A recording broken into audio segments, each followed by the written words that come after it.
কুষ্টিয়ায় চুরি, ডাকাতি ও ছিনতাইয়ের ঘটনার কোনো সুরাহা না হওয়ায় উদ্বিগ্ন ব্যবসায়ীরা। গত 5 মাসে জেলায় চুরি, ডাকাতি, ছিনতাইয়ের ঘটনা ঘটেছে 400টিরও অধিক। আর এসব ঘটনায় থানায় বেশ কিছু মামলা হলেও অধরা আসামিরা। উদ্ধারও হয়নি কোনো মালামাল। তবে প্রশাসন বলছে প্রতিটি ঘটনায় নিবিড়ভাবে তদন্ত করছেন তারা।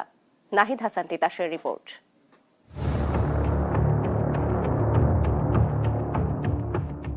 গত বছরের 1 নভেম্বর সকাল 8:30টায় এভাবেই কুষ্টিয়া শহরের সিঙ্গারমুর এলাকায় একযোগে 3টি স্বর্ণের দোকানে চুরি হয়। ব্যবসায়ীদের খোয়া যায় প্রায় অর্ধ কোটি টাকার মালামাল।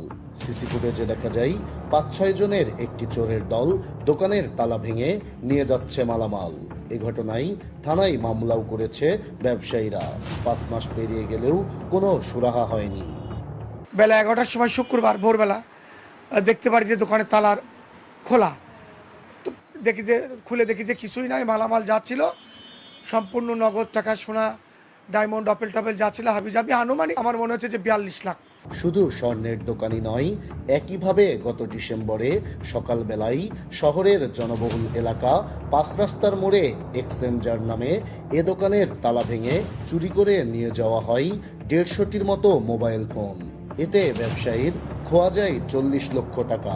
এভাবেই গত 5 মাসে জেলায় সরকারি বেসরকারি অফিস, বাসাবাড়ি সহ চুরি, ডাকাতি ও ছিনতাইয়ের ঘটনা ঘটেছে 400টিরও অধিক।